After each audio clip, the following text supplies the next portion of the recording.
Absolutely beautiful morning the Lord has given us. Say amen. Amen. We are rejoicing as His people to be not only part of this created world that He just shines on, but also part of a kingdom that is rich and full in every single way. This morning as we come together as His people, He brings us to a word that applies to all of us. I know, because I know how I am, I know that some of us here this morning, I won't say which ones, but some of us here this morning, as we listen to the scripture lessons, and in particular what Paul wrote to Timothy about people who are rich, we're thinking to ourselves, well, that's not me, so never mind. I'm safe. I'm good. Well, I want you to hear this morning. I thought about this a great deal this week because I knew what was coming. I want you to hear this morning that all of us who live in the rarefied air of the 21st century in the United States of America, especially in light of and in the context of the rest of the world, you listen to me this morning, we are absolutely, profoundly, and deeply among the rich.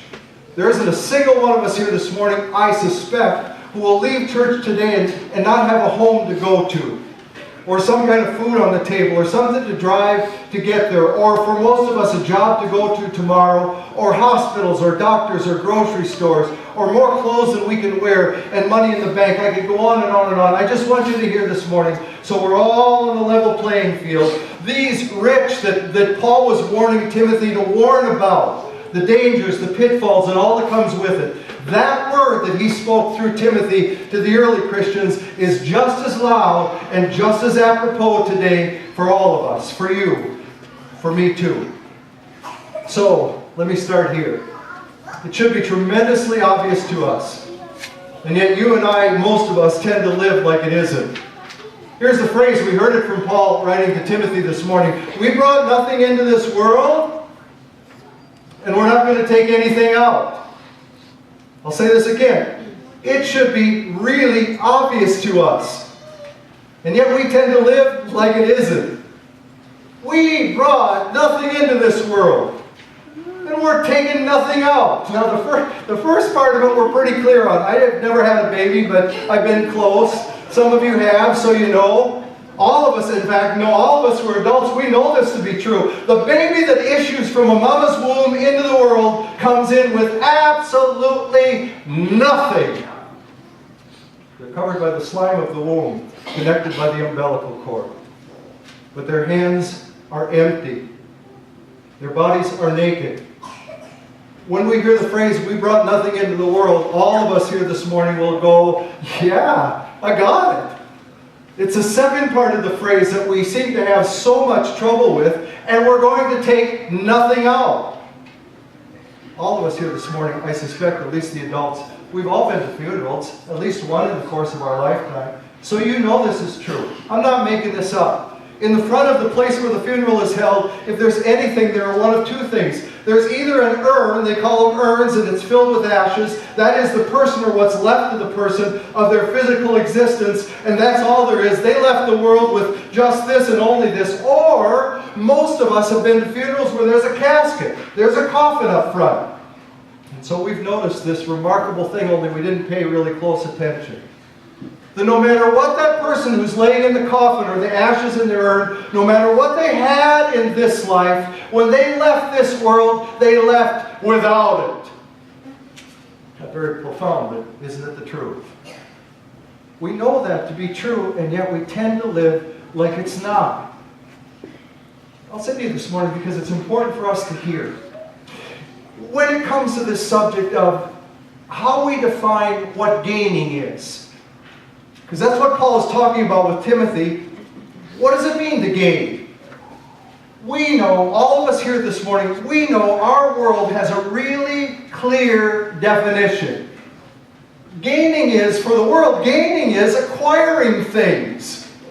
It is gathering over the course of a lifetime this thing and that thing and this thing and that thing, under the premise and under the guise that the more things you gain, two things. One, the more successful you are, and two, the more happy, content, fulfilled you're going to be. We listened to that this morning and we go, that's not true. Well, that's not true. The world holds it up in front of us from the TV screen and billboards and newspapers and magazines and the internet over and over and over and over and over again. We are being bombarded with the same message. You want to know what gaining is? And it leads to contentment and happiness. Gaining is a new car. It's a house. It's great clothes. It's wonderful vacations. It's this, it's that, it's this. The world has, listen to me, the world has a really clear definition. Let's be honest here this morning, all of us. A great deal of that kind of gaining consumes our lives too. Just think about the past week in your life, how much time and energy and wherewithal you poured into this whole concept of gaining things.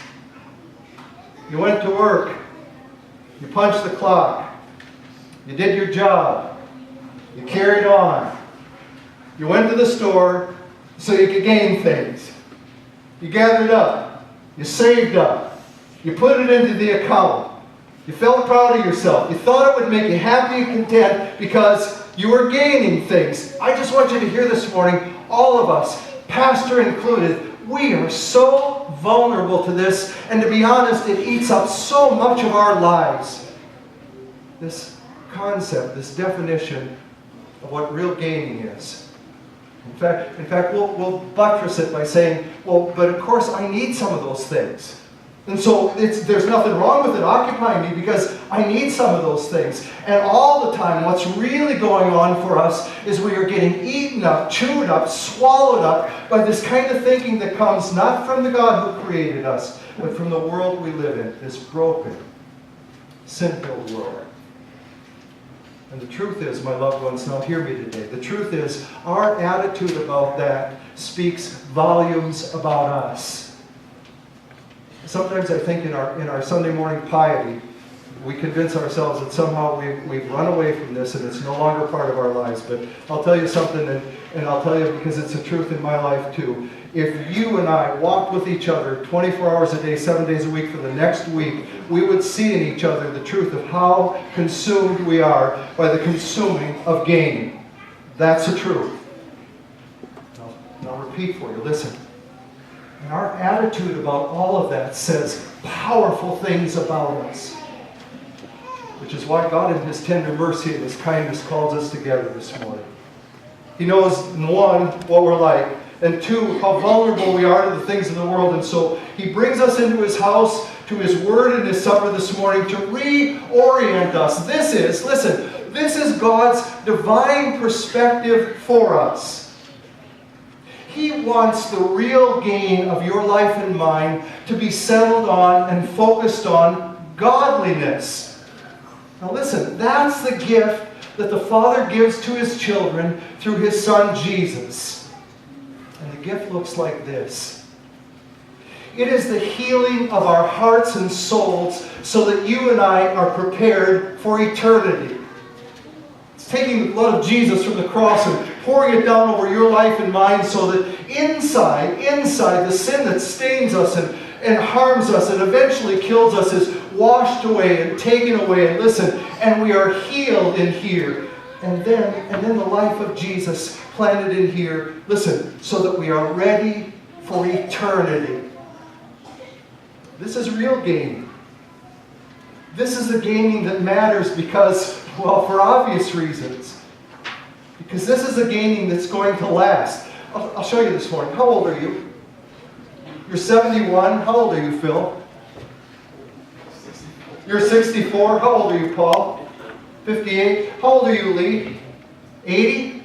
You look good for 80. How old are you, Jeff? 64. How old are you, Rich? 63. Notice I'm doing just guys. Bill, how old are you? 86. How old are you, Jim Todd?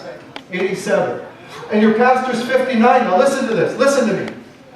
But that 59, that 70-something, that 80, that whatever it is, that's this much time. And we're going to spend this much time in eternity. So the gaining of this much time, as the world measures it, listen to me, loved ones, is meaningless. It is empty. It is wayward and sideways and never what God wanted for us, what what He deeply and passionately desires for you and I is that we gain godliness through Jesus. The healing of our hearts and souls so that we're ready for eternity. That's why being rich in godliness is what real wealth is all about. Not how many stinking shekels I have in the bank. It's not how big my house is, nor how small. It's not how good my clothes are. It's not how big a job I have, or small. It's not how much I've accumulated, or how much I can. It is, listen to me, it is what is the state of my heart and soul. And here's the kindness of a kind God. Through the blood, the sacrifice, the giving, the resurrection of Jesus, my heart and soul, your heart and soul, our hearts and soul are healed, and we are ready for eternity. That's rich! Well, listen. In fact, that kind of richness, that kind of gaining through godliness really and truly sets us free. Did you know, loved ones, that it's the grace-filled way to contentment? I'm talking about real contentment. When you and I, by God's grace, when we know that He has taken care of us in Christ in here, that we're healed, that we're okay, that if heaven comes tomorrow, next week, next year, whatever it is, we're ready. When we know He's provided for us in here, and that He will provide all we need out here. Guess what? We can be content. Because whatever God has given is good enough.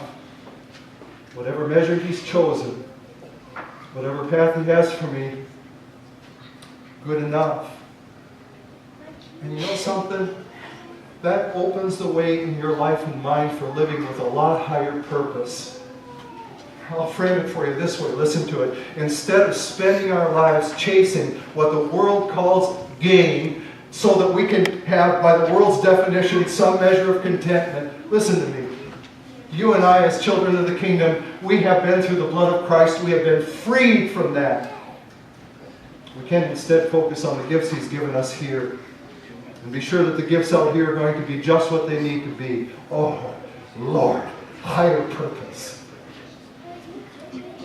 There is in your life and mine this truth. We brought nothing into the world, and we are taking nothing out. So what matters most for us is what God has given to our hearts and souls more than anything else. It is for you and me as His children. Listen. It is the gain of godliness. It's His gift to us. I'm done preaching now. If you would rise, please.